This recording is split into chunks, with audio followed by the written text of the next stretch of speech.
We're about to go through a quick day in the life with a 23-year-old business owner who has 2 hotshot trucks in his fleet. We're gonna see some of the major struggles that he's dealt with growing this business, the potential of it, and if you could possibly do it as well.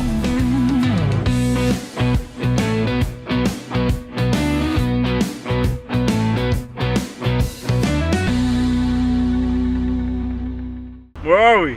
Outside. Milford. We're in the heart of Milford, Pennsylvania. Where do you travel the most? What is the state that you find yourself in the most? Probably Tennessee and Ohio. And out of all the states you've been to, which one do you feel like you're the most comfortable in? I want to say probably Texas. Texas. Yeah. Why Wide Texas? roads, Yeah. comfortable, diesel's cheap. People already, they're not so stupid. They know how to merge for trucks.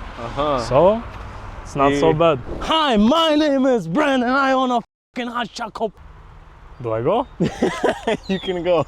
I'm from Brooklyn, New York. I run BDY Auto Transport for the past 2 years and I own 2 trucks.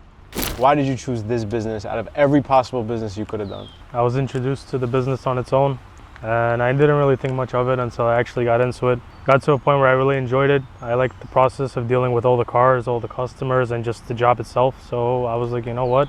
There's opportunity, so why not? Decided to start my own. How long are you working at one period of time? Well, it all averages depending on the routes, but I can say on average about 14 hours a day. What does sleep look like for you? Sleep is very iffy, almost non-existent at times, but for the most part you could average about 6 hours. You've been doing this for 2 years, you said. What was the major work road bump? And then when you were ready to scale, what was the biggest problem there? So when it comes to workload, the biggest bump is having inconsistent brokers. So for example, you could have brokers that just post loads on the load board. And once you accept it, you're expecting it to be a decent job, but you don't know that these brokers are pretty much double or triple brokering. What that means is they'll just post a job and give it out to as many people as they can and pretty much make it a first come first serve type of thing when it's not supposed to be. But when it comes to scaling the business, the number one thing that I find that's hard is you have to find reliable drivers. When it comes to drivers, you need them to be consistent, you need them to be hardworking, and they need to have drive. Without any of those, you're not going to have a good time. And you have a second truck now. How long did it take you to actually get a driver on the road after you got that second truck? What was the grace period? I got lucky because I was in contact with a really close friend. I was already looking into getting this type of business.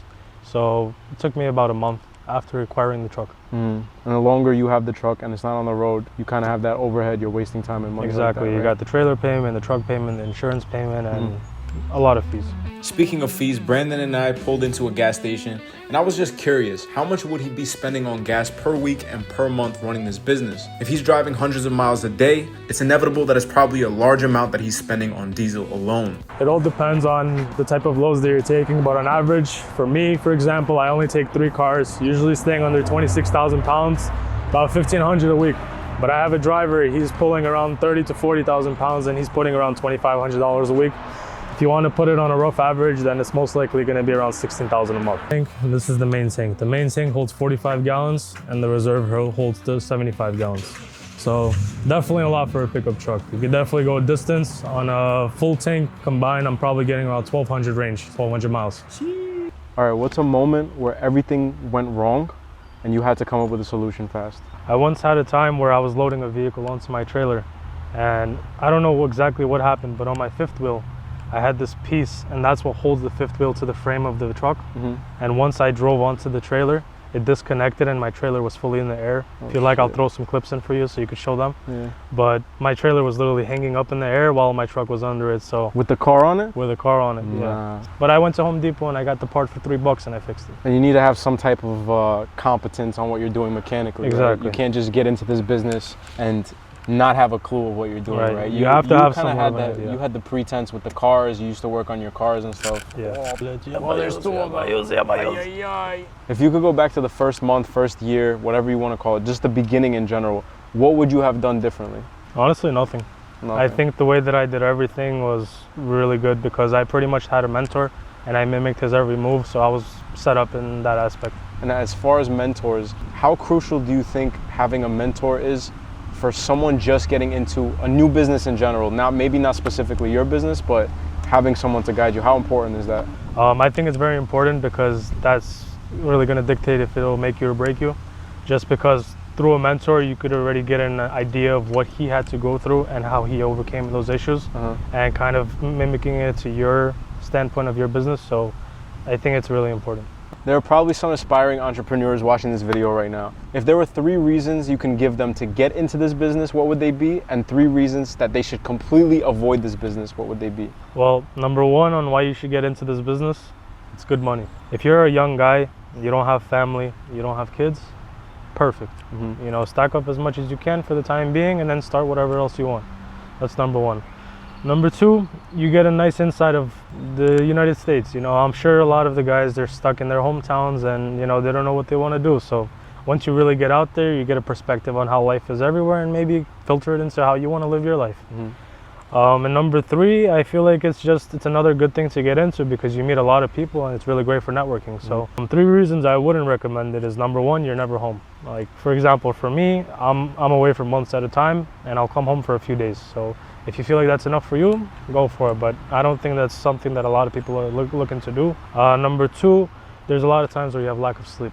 And that's really dangerous because if you're a person that needs their sleep, you could be falling asleep behind the wheel, and that's not good for you, the owner or the truck. It's a bad scenario. Number 3 on why you shouldn't do it, it's a hard job. It's a really hard job. You know, you're gonna be waking up early in the morning, working the entire day doing your pickups and drop-offs on vehicles, and then it could be late in the day and then you see you have a 10-hour drive and you have to do the 10-hour drive. So if you don't have the work hustle to be able to do those types of things, it's not for you. Another thing I wanted to say is a lot of people, they believe that because you're an owner of a company, you get to pick your own hours. That's so far from the truth, because especially it's a thing at the where, beginning. of course, in the beginning especially, you're going to be slaving away, working as hard as you can, and you know, it's your business, so you want it to be good. You're not going to just cut off halfway. So what is the average overhead per month? I'm talking gas, tolls, repairs. I know that, you know, occasionally you have tires blown out on the side of the road, maintenance you have to do. I'm sure you do a lot of it yourself, saving money that way. What's the common overhead for 2 trucks? So it's going to be 25,000. 25,000 over without paying the driver. Yeah. What is the main way that you would be able to scale your business? Is it just getting more trucks?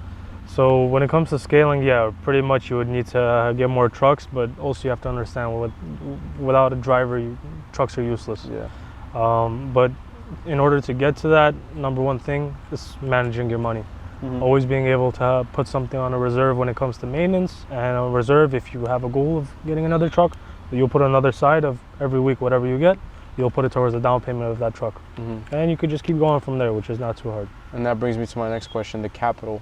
How did you get started in this business? Was it difficult for you to get the funds for it? Were you saving up? Where did you get the start?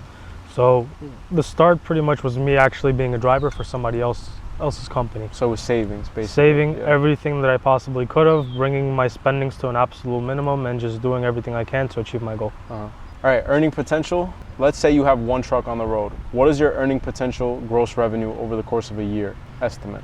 Well, honestly, it all depends on the unit that you have, if it's a CDL or a non-CDL. But if you are a CDL unit, you could be touching gross about 40,000 for the month. Times that by 12, you'll get your answer. But when it comes to a non-CDL, you'll be averaging somewhere around 28,000 in gross for the month. Running this business for 2 years, which is still technically, it's a very young company, and you've gotten 2 trucks, which is very admirable. If everything ended tomorrow, from these past 2 years, what are you the most proud of? All the mistakes that I made. Even if it doesn't go the way that I wanted it to go, I would have an understanding of business on its own, because I always knew business, but not in the way that I do now, because now I know what it really means to budget and really understand where you're spending. I know every business owner has gone through this at some point in their journey, which is the thought of quitting. How frequently has that happened? It's happened, but not as frequent as you might think. The only times it really would happen is when I'm seriously exhausted, because you have to understand, you know, people, they dread having long drives of road trips, like 10 hours, 12 hours, 13 hours. I can attest, bro. I have to drive 2-3 hours. I'm like, You have to imagine we do it every single day. Yeah. Every single day. And that's really mentally draining, especially weather. That's the number 1 thing that really factors how you're going to feel, because when it's hot, you get really, really hot, you know, so you're sweating like a pig, running up and down the auctions, you know, climbing up your trailer. It's not fun. And when you're coming to the end of the day and you see that long drive ahead of you, man, you just wanna leave. All right, finally, if you had to give one piece of advice to business owners starting out, not just in hotshot trucking, but in general, what can you tell them in 30 to 60 seconds? One thing I really want to stress on is before getting into a business, make sure that you actually want to do it and that you're willing to sacrifice everything that there is to keep your business alive. If you want to see how I lost $10,000 on my first business, click this video right here and you can see all the mistakes that I made so that you don't have to make them yourself. All right, thank you. Thank you, Brandon. Yeah, no problem. Guys, check out his channel. We'll see you guys next time. Later.